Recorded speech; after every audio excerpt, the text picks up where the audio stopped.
அவையடக்க பாடலை நினைவு கொண்டு எங்கள் சிற்றுரையை துவங்குகின்றோம்.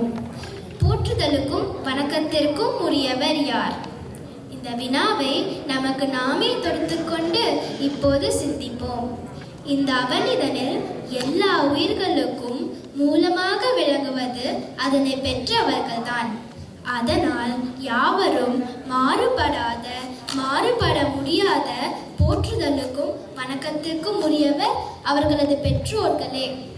புறக்கண்களை நமக்கு நல்கியவர்கள் பெற்றோர்கள் என்றால் நம் அகக்கண்களை விசாலமாக திறக்க செய்பவர்கள் அறிவாசான்கள் மற்றும் ஆசிரியர்கள். கண்ணுடையர் என்பவர் கற்றோர் முகத்திரண்டு, புண்ணுடையர் கல்லாதவர் என்னும் வள்ளுவ பெரும்பாட்டனின் சொற்படி நம் கண்களை புண்களாக்காமல் அறிவு கண்களாக விளங்க செய்யும் நம் ஆசிரியர்கள் போற்றுதலுக்கும் வணக்கத்திற்கும் உரியவர்கள்.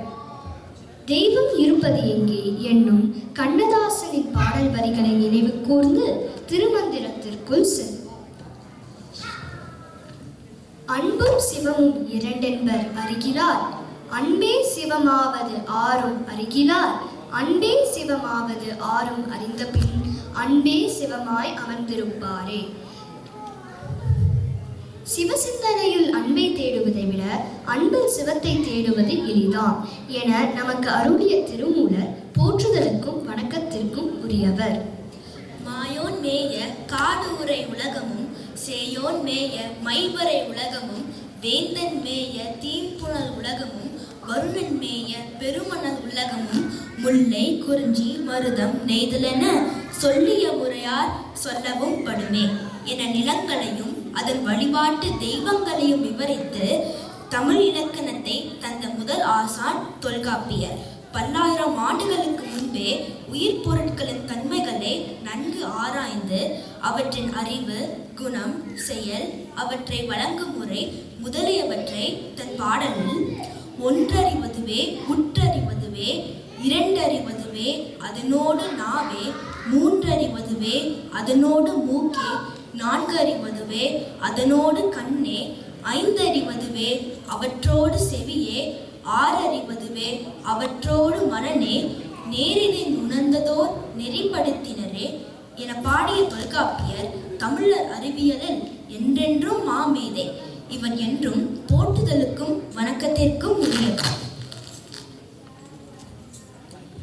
சோழ நாட்டில் பிறந்து பாண்டிய நாட்டில் பாண்டியர் அவையில் வாதிட்டு வென்ற கண்ணகியும் யானோ அரசன் யானே கல்வன் என தன் தவறுக்காக வருந்தி தமிழுக்காகவும் தமிழ் கூறும் நீதிக்காகவும் உயிர் துறந்த பாண்டிய நெடுஞ்செழியனும் இந்த முத்தமிழ் காப்பியத்தை படைத்த இளங்கோவடிகளும் போற்றுதலுக்கும் வணக்கத்திற்கும் உரியவர்கள்.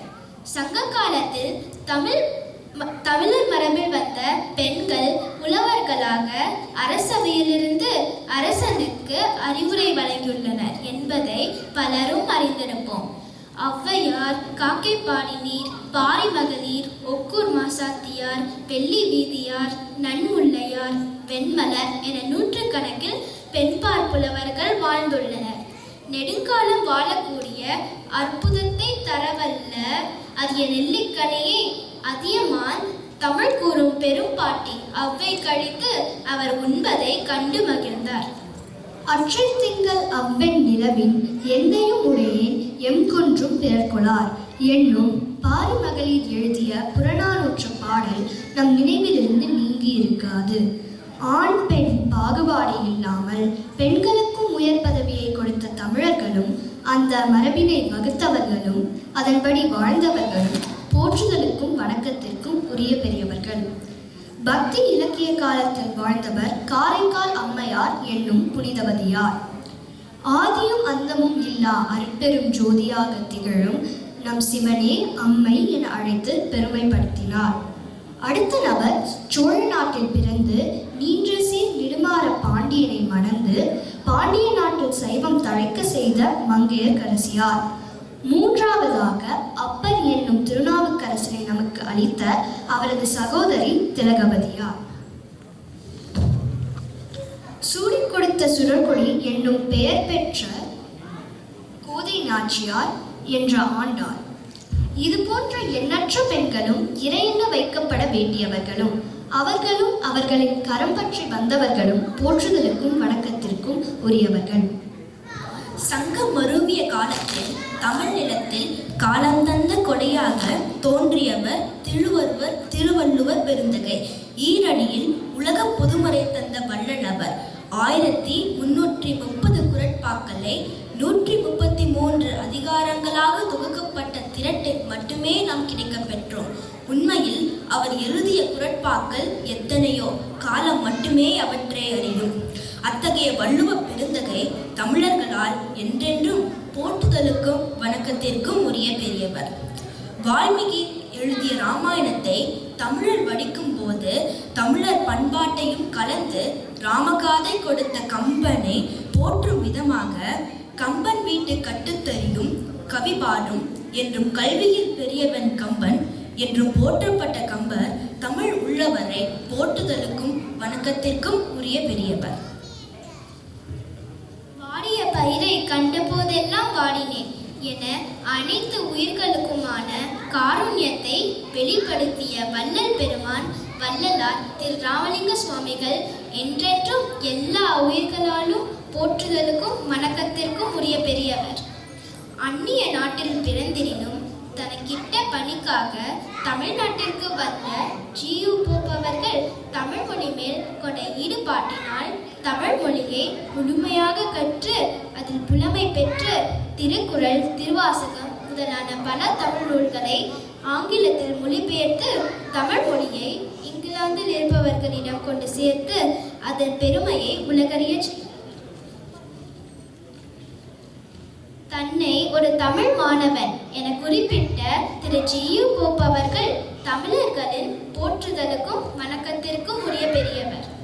பல 100 ஆண்டுகளாக அந்நியரிடம் அடிமைப்பட்டிருந்த மண்ணில் பிறந்து வெள்ளையனை விரட்டி அடித்த வீர பெரும்பாட்டி வேலுநாச்சியார், அவரது மெய்காப்பாளர் குயிலி, மருது சகோதரர்கள் வீரன் பூலித்தேவன், தீரன் சின்னமலை, வீரன் அழகுமுத்துக்கோன், வீரன் வாஞ்சிநாதன், வீரன் சுந்தரலிங்கனார், திருப்பூர் குமரன், செக்கிழத்த செம்மல் வ.உ. சிதம்பரம் பிள்ளை போன்ற எண்ணற்ற வீர மறவர்களும் எழுத்தாணி கொண்டு தன் பாடல்களால் மக்களிடம் புரட்சிக்கான எழுச்சியை உருவாக்கிய பாரதியார், பாரதிதாசன், பெருஞ்சித்திரனார், நாமக்கல் கவிஞர் ராமலிங்கம் பிள்ளை, மொழி ஞாயிறு தேவநேய பாவாணர், சுப்பிரமணிய சிவா மற்றும் எண்ணற்ற கவிஞர்கள் அனைவரும் போற்றுதலுக்கும் வணக்கத்திற்கும் உரிய பெரியவர்கள். எண்ணில் அடங்காத பெரியவர்கள் இந்த தமிழ் இனம், மொழி, மண், பண்பாடு, தொன்மம் முதலியவற்றை அழிய விடாமல் தாங்கி தூக்கி பிடித்தவர்கள். தமிழ் இனத்திற்காக தன் இனம் காட்டிய வழியிலே செவ்வனே வாழ்ந்தும் வழிநடத்தியும் என்னும் வீரியமிக்க விதைகளாக விளங்குபவர்கள் அனைவரும் போற்றுதலுக்கும் வணக்கத்திற்கும் உரிய பெரியவர்கள்.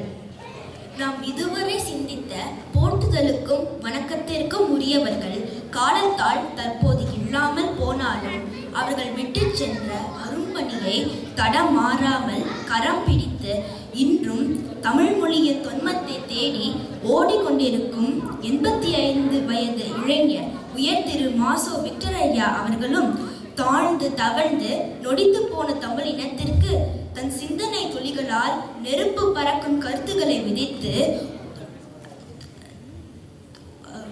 உணர்ச்சியற்ற தமிழர்களின் மனங்களில் தன்னை தமிழன் என உணரச் செய்த உயர் திரு பி. மணியரசன் ஐயா அவர்களும் தமிழர் வரலாறு, தொன்மம், பண்டைய நாகரிகம், மொழியின் சிறப்பு, நம் அறிய தவறிய வரலாறுகளை நம் கண்முன்னே எடுத்து இயம்பும் நம் மாமா திரு மன்னர் மன்னன் அவர்களும் நமக்கு காலம் தந்த கொடை.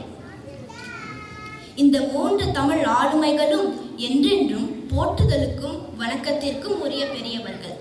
இவர்களது அறிமுகம் காலம் நமக்கு கையளித்த ஒரு அரிய வாய்ப்பு. நாம் யார் என்று உணர தமிழர்களே உதவாதினி ஒரு தாமதம் என பொருள்கொள், உடனே விழித்து இனம் காக்க வினைக்கொள். நன்றி, வணக்கம். அருமையாக பேசிய இந்த 3 குழந்தைகளுக்கும் பெரிய கைத்தட்டல்கள். அடுத்ததாக